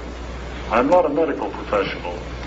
I'm a physicist. I was an engineer. I've done a lot of things in my life, from photojournalism to girl watching, but I'm basically a physicist. I was reminded that cadavers, the corpses that medical students carve up in medical school, may have died on Main Street with a bottle of Thunderbird and a brown paper bag under his arm. When his body is sold to the medical college, soaked in formaldehyde, and they begin the dissecting, they find, without doubt, this man has had cancer about 10 times during his lifetime. But his friends, if he has any, say he's never been to a doctor, he can't afford it. The cancer has mysteriously vanished. What happened? Any doctor will tell you that when your immune system is restored, when your immune system is intact, your immune system manufactures 2,000 known neuropeptides. Among these, it can be verified by chromatography and electroporation at any medical laboratory that does chromatography, which means they put the blood in an electrical field on blotting paper. The proteins will precipitate out, and they read from like a spectrum analysis, what's present in the blood and what isn't. There are two specific neuropeptides that seldom appear in normal blood, and this is interleukin and interferon 2 and 3. How many of you heard that these are specifics for cancer? Right. Good audience. That's for people who don't see the audience, was about 11, maybe 12 people in the room. When your immune system is unloaded, your body begins reproducing all of these essential neuropeptides, which are specifics. If you're dying of cancer and your immune system is fighting this day and night, you do not have these. They cannot be detected in your spinal fluid or your blood. When you get rid of these adversaries in the blood, you have them again. What has healed that cancer? Maybe it is the interleukin and the interferon and about 2,000 others, according to Norm Cousins. I knew him before he died. This isn't Norm Shealy, it's Norm Cousins. He used to be with biomedical in UCLA. That was his last job. And it was about 6 years ago, otherwise we could easily have saved him. We could have saved Tim Leary. All of these people who proclaimed they wanted to die had cancer. Human interferon and interleukin would cost about $50,000 a dose. And you'd need about 10 or 12 doses. Who has got $500,000 to put in medicine that your immune system can manufacture all by itself if it's healthy? Just like the most powerful medicine known to man is 1/10 of a penny per gallon. For the package of Wrigley's chewing gum, $1.08, you can restore the immune system, which happens to be able to handle any known cancer. Now, these doctors in New Jersey are terribly worried about this because this might mean the end of very lucrative practices that are thoroughly FDA and medically approved, which means surgery, chemotherapy, radiation, etc. But we have dozens and dozens of people now whose biopsies are completely clean. One of them's in the room tonight, whose CAT scans are totally clean. They cannot find one cancer cell in their bodies, just because they have restored their immune system. So one of the serendipities that I did not believe, I could not believe because this was too simple. I was looking for extremely complicated processes. I was looking for a vaccine that would take another 10 years to produce. Like a gentleman asked me, why won't vaccines and antibodies work against HIV? His answer, he answered his own question because they mutate too fast. The minute the HIV and many other adversaries in your blood detect these vaccines, they will mutate. The vaccine is worthless, and you're back at start. But they have no defense against blood electrification. They have no defense against silver colloids. They have no defense against magnetic fields. Everything that you could possibly ask, in the last 5 years we've compiled the questions. We've tried to put in this paper. We suggest that if you can't afford one, you go up and ask for one for free, and Jane will be delighted to give it to you. And no, I'm not profiting from this. I have to keep saying it because people can't understand this. I am selling a few prototype units that one of the manufacturers is giving me for my cost. But that's the only thing I've done. I've supplied all the hospitals that have done this work with free units. All they have to do is give me their stacks of reports, which we have, proving that this is the only thing known which consistently cures HIV. And why can't I just share these openly? Why can't I pass them around the room? I had to sign 5 pages of legal documents, which started out patient confidentiality, non-disclosure agreement.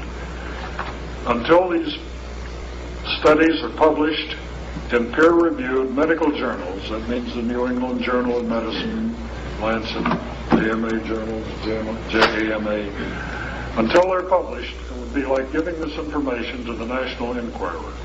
And yet every person I talk to, I'll be right there, says, I want more proof.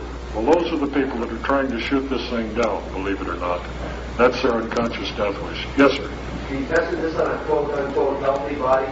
Yeah, I'm perfectly healthy now, and I've been using this thing 2 hours a day.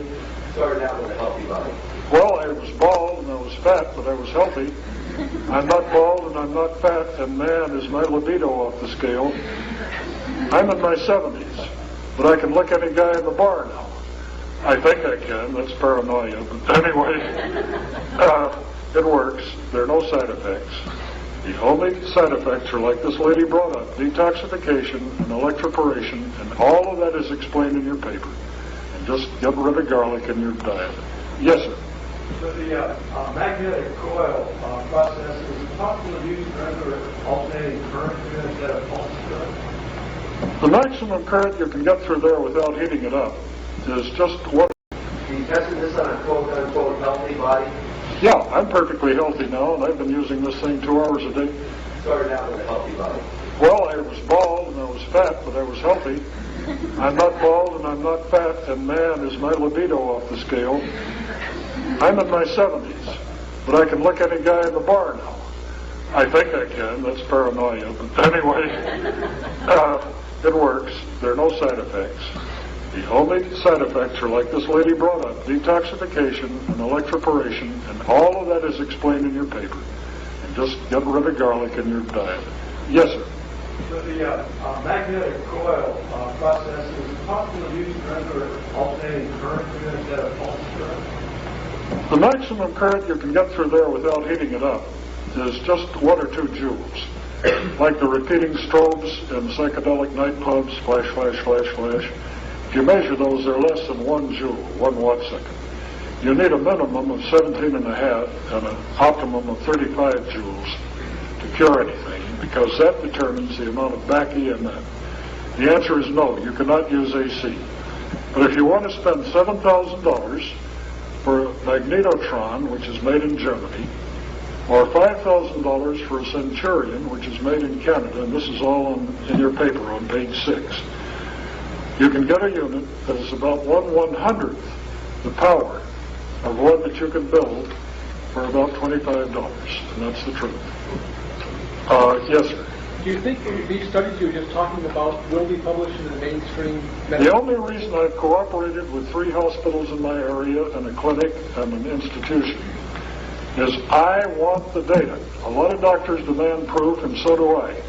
Until I saw hundreds of these studies, I couldn't believe it was that effective. I thought if this thing is 50% effective, it's 49% better than anything on the market. This is a miracle. And the first negative report we got last year in August the lab wouldn't return it to us because they knew there wasn't a cure for HIV. We're fighting that much prejudice in the community, etc. And dozens of people have come forward. Mark has heard one or two at my presentation at the Whole Life Expo in Los Angeles, Hilton Hotel. And they come out of the woodwork. They say, I was dying. And look at me now, I'm back at work. And this is true. People say, well, why hasn't someone come forward with this? We have dozens of people who said, you may use my name. The reason I showed the gentleman this paper is that Michael gave me permission to use his paper. He was one of the only people on the study that hasn't gone back to the bathhouses, hasn't gone back to Haiti or Brazil and playing with the young boys. If they knew that if we cured them once, we can cure them again. So they're out there with the identical lifestyles before this plague came down on us. Now, a funny thing happened on the way to the forum, and that is that a number of these people had reduced HIV, but it did not go to zero. We had 3,600,000, etc. They now have several thousand, but they have absolutely no symptoms. So maybe Peter Duesberg is right. The AIDS is only a secondary or tertiary effect of HIV, and it's the lifestyle, the poppers, the dope, the drugs, hundreds of reasons, the 29 opportunistic diseases that are defined arbitrarily as being full-blown AIDS. If you have Kaposi's sarcoma, if you have pneumonia, if you have brain yama, yama, yama. And hey, we got to wind this up pretty soon. I think there were some other questions back. Let's open it to questions now. Yes, sir. I've got Borrello Borgorki Lyme disease, and I've heard a lot of silver foil treatments talk about 650 diseases that will cure. I see that in every... You're talking about Dr. Mason, who's selling silver protein, which is toxic. He won't look me in the eye.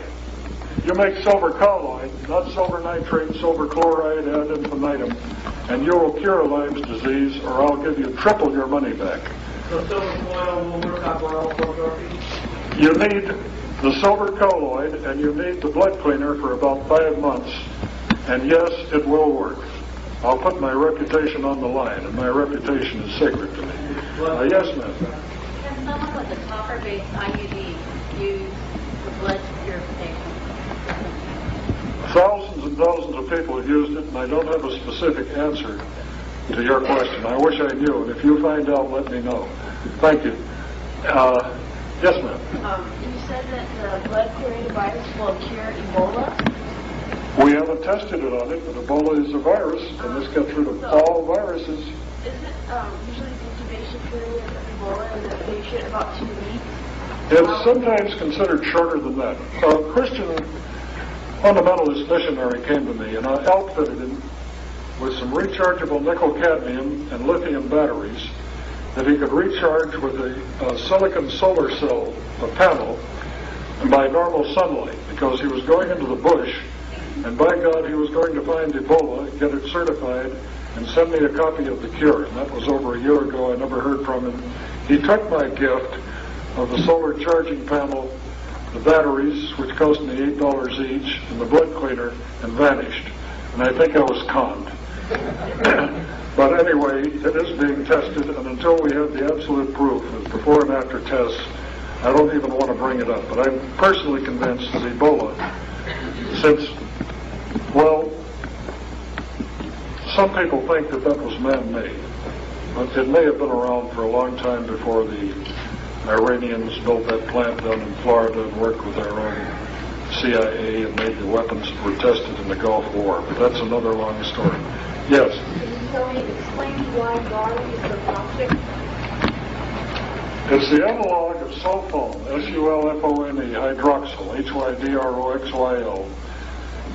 If you rub a clove of garlic on the sole of your foot, on the outside of the body, you can smell it on your wrist in a couple of minutes, you know that. The garlic passes all of the barriers in the body, the blood-brain barrier, and anything that is in your body at that time is carried into your brain, which is why garlic kills so many brain cells, much more than the famous 6 martinis back in the 40s. They said you drink 6 martinis, you've killed 1 million brain cells. but you have so many billions and trillions that you'll never miss them. People have been worked on who are hydrocephalies, who have a brain about the size of a walnut. Do you have an answer to that? No, I'll get to you in just a minute. When we got doctors to take people off of what they thought was a health food, like the mothers thought morphine sulfate was good for the babies because they never cried, these people got well from low-grade attention span deficit, headaches. They came back and they practically kissed the hands of Andreas Marx and a dozen other doctors in the Santa Monica area that listened to my lecture. They looked on Lowry's table salt. Well, I'll never use this again. It's got garlic salt. And I'm never going to use these canned foods because they have garlic in them, and they're just better. And you're not going to believe this. It's an article of faith that garlic will lower blood pressure, kill worms. Sure, it kills anything. If you try it for 21 days and then eat some garlic again, use salad dressing that you bought in the store, you will feel so sick the next day that you will never doubt this as long as you live. And this is true. It's not my opinion, and I hate to bring it to you. I'm going to tell you a lot of things tonight that are true. You don't want to hear that the mafia owns controlling majorities of most pharmaceutical houses. People are horrible. Yes? You mentioned about like using the silver and you water your vegetation and everything. Like around the Caribbean, all the palm trees are dying and stuff, and I've been there when they were all alive and it was all beautiful, and then I've been there. They're dying in San Clemente. They're dying all over California. And if the people would get one of these pump-up sprayers and take a ladder or a cherry picker, spray the foliage, spray the trunk, spray around the roots, those palm trees will live. Proof of the pudding is in the testing. They're not going to do this. They're going to get tree doctors, spend a lot of money, try all kind of chemicals. They don't want a tenth of a penny solution. They're looking for something exotic. If it costs a tenth of a penny a gallon, it must not be any good. And you're just up against that. And when you're perfect, come around. Question, Eric? Yeah, it's a two-fold question, two parts to it. I mentioned to you when I came to the table that I felt a lot of this, it's energy work that you're doing, essentially. What my question is, it seems to be similar to Cancel. I don't know if you're familiar with the product Cancel. Yeah, I knew the software pretty well. Okay. And that did not work. That was his theory. And when it was proven over and over that Cancel did not work, his theory, which he told me in my presence with his own mouth, well, the Earth has shifted on the lunar node wobble, and I have to reformulate Cancel so it'll work like it used to. Now, Tom Bearden, my old buddy, believes in Cancel. When I was paralyzed in bed, this was 1989, I had nurses around the clock. I was told by the president of the American Academy of Orthopedic Surgeons, who had made his first house call in 30 years because he knew me, that I would never walk again. I got Cancel from Soptic and the rest of the people, and it didn't do one damn thing for me at all. And when I challenged him on it, and Gloria Vivo, who was his New York representative, she gave me this long rigmarole about how the reason it didn't work was astrological. I thought, holy cow, this isn't going to pass a peer review. So I know about all of these things. I know about Gaston Masons and his ex. I know all of these people. It may have helped some people. Ed claimed that it was an electrolyte. It changed somehow. You know the story. I got deeply involved. I was grasping at straws. Nothing helped. This did. That's the bottom line. And we can name hundreds of things from shark cartilage. I asked the man that manufactures shark cartilage.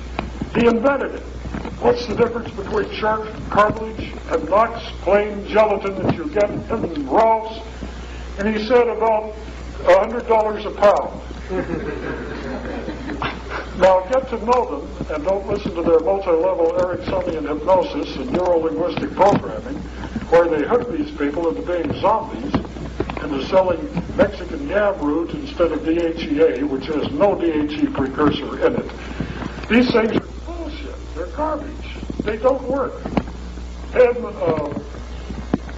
wrote the book on oxygen therapies. He was telling... Well, Kurt Dunsbach took that up after he got together with Wally Groves in Minnesota and decided to try hydrogen peroxide, which will work to a degree. But Ed McCabe published a list of doctors in oxygen therapies, which was 17 years ago, the copyright. When I got on the telephone and called the Doctors Tang, T-A-N-G, in Reno, who he was saying were curing AIDS patients right and left, and I said, tell me about this. I'm Dr. Beck, and we had some mutual friends, so they told me. We had not had one single cure. When I confronted Steve Herman, M.D., the radiologist, lived in Villa Park, only a few miles from me.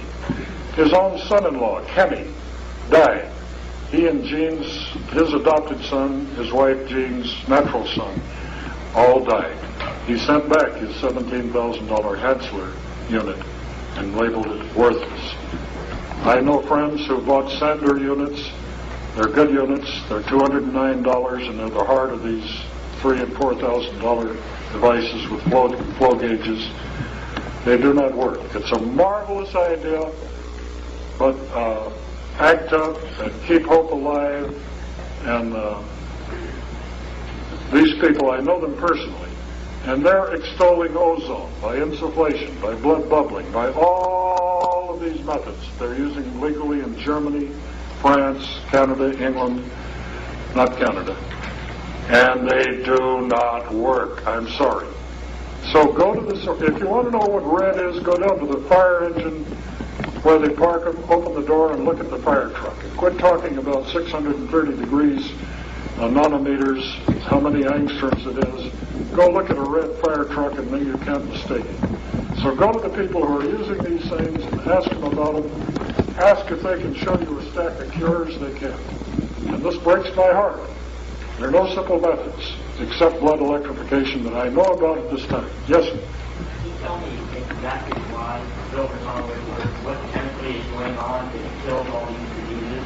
According to the studies at UCLA, which I think are in the bibliography, the silver colloid, most of the bad guys are anaerobic. That means anaerobic.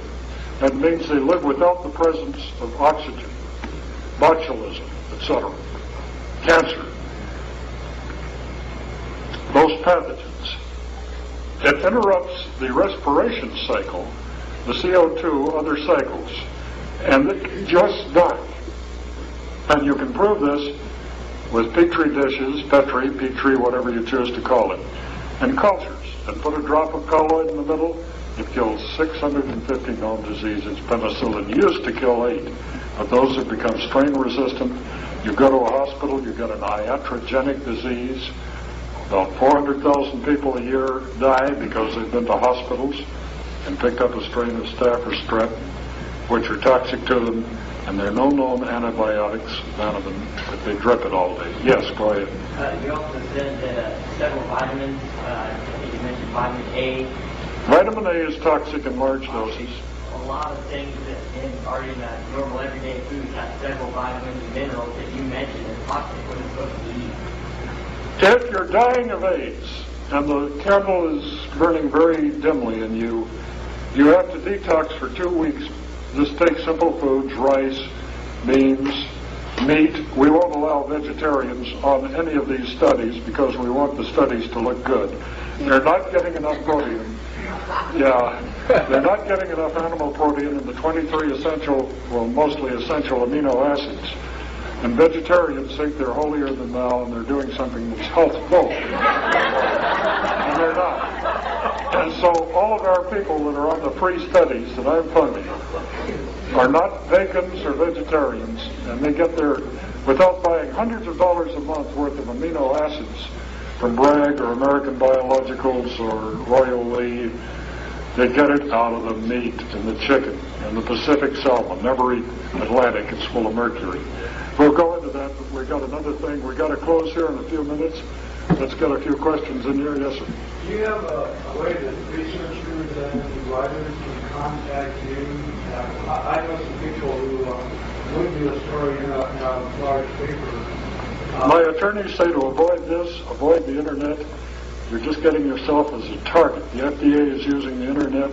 They have indictments against a woman who was selling Hulda Clark's book, The Cure for All Cancers, The Cure for HIV. Everybody who gets on the internet with any medical advice has them come to the door with drawn guns. I will never appear in a major publication. I only appear in the undergrounds like Roy of Hollywood. I love the guy. KPFK, I've been on about 4 or 5 times. They love me. Art Bell had Wayne Green on this. He got 10,000 letters. What are you going to do with 10,000 letters to send on you? Do you have time to read those and answer them? I don't. I don't want it. I don't want any major publicity. The mafia will be right after the FDA, and they'll be right after the pharmaceutical. You see the problem. I'm telling the truth. And a man who tells the truth needs a very fast horse.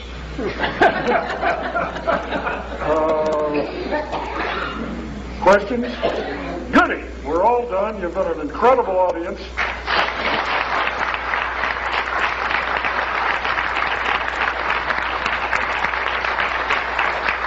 Take these phone numbers off the bulletin board. If you want to get a hold of me and simply have to, call James Stillwell, and that's 714-972-0935, and it's on the blackboard. Take over. Once again, thank you very much for coming out this evening. I know it's wet, very cold. Please drive safely, and please, again, watch where you step on the way out. There are wires and cables, a few things running around the auditorium. And if you could put some of your chairs back in the corner, that would really help out. I wish to thank all the people that helped put this thing together. And take care, folks. Again, please do not rush the tables, if you will. There are phone numbers on the board if you need more further information. Also, Dr. Beck has been kind enough to provide me with his material, which will be here on campus in the library under my name, Mark with the funny pants. So if you need a copy for later, it will be under my name, and it will be reference only for library use for you to read or research on your own. Take care. Thank you very much for coming, and hopefully in the future we can provide you with more.